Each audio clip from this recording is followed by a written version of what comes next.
what real life smells like. It's not the perfume from high-end boutiques or the fresh leather of a new car's interior. It smells like used motor oil, hot metal, and the heavy, sweet scent of rubber. At least, that's what my life smelled like for 40 years straight. I was never afraid of dirty hands. My father used to say, "Dirty hands mean clean money in your pocket." I learned that rule as a kid, the first time I handed him a wrench in our garage. I didn't dream of outer space or the big stage. My dream was as simple as an internal combustion engine.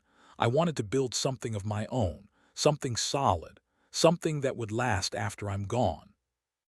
Most people think success is a flash. But for guys like me, success is daily, monotonous grind.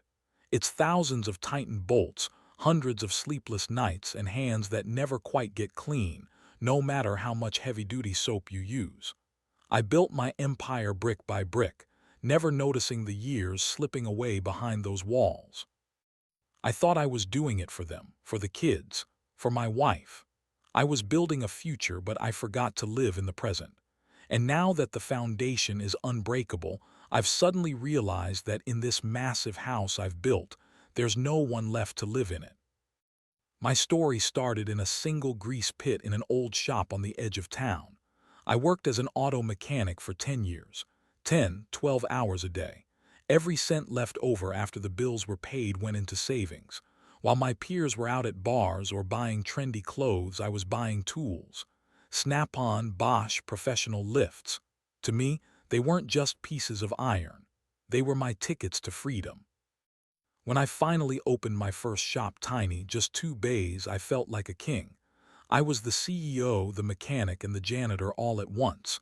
I built a reputation. In our town, people started saying, "If you want the car to actually run, not just look shiny, take it to old Joe." Though back then, I wasn't old at all.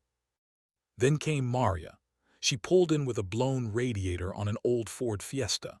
I remember how she laughed while I, covered in antifreeze, tried to explain why her car was coughing.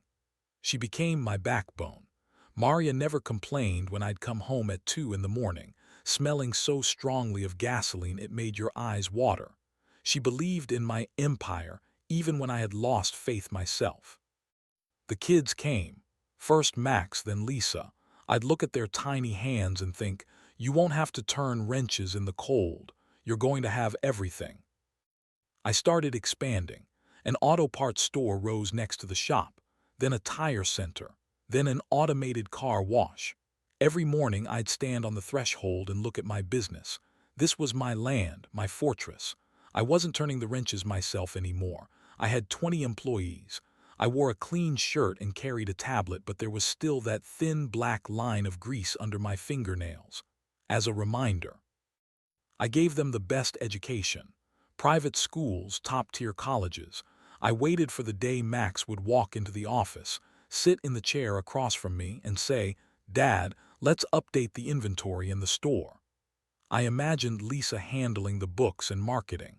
I wanted to hand them a legacy I had poured my soul into. But life doesn't follow blueprints. Max finished college and came home for break. We were sitting on the terrace and I started talking about the plans for a new diagnostic center. He was quiet for a long time, then he said, "Dad, I don't want to be part of this." "Part of what, son? This is our business, your business." "This is your world, Dad, not mine. I love code. I love digital architecture, not hardware. I got a job offer from a startup in Cali. I'm going." That night, I felt the first crack appear in the wall of my fortress. Lisa turned out to be even more determined. My girl, my beauty, instead of studying management, moved to New York, theater. She performed in half-basement black boxes, ate fast food, and was absolutely happy. When I offered her money to get a decent apartment, she refused. "Dad, I have to walk this path myself. I don't need your car wash. I need the stage." They didn't need my help. They chose their own way. My empire turned out to be nothing more than a backdrop from their past, not a foundation for their future. Maria and I were left alone in that big house. I told her, "Well, Marie, looks like we'll work 5 more years, sell the whole damn thing, and leave. You wanted Paris, right? We'll see that tower. We'll go to Rome, to that fountain where everyone throws coins. We'll go to Hawaii and drink cocktails out of coconuts." She'd smile her quiet, slightly tired smile and nod. "Definitely, Joe, just don't wait too long. Time doesn't wait for us." She never complained. Only once in a while she'd stop on the stairs, pressing a hand to her chest and taking a deep breath. I thought it was just fatigue. We weren't getting any younger. Then one Tuesday, an ordinary gray Tuesday, I got a call from the car wash. Maria had stopped by to wash her car. She just collapsed by the terminal, heart defect. The doctors said it was instant. The funeral was crowded. The kids came crying, hugging me, but I didn't feel anything, only cold. After the service, I went home. The silence in the house was so loud it made my ears ache. I went to my shop. I stood in the center of the bay.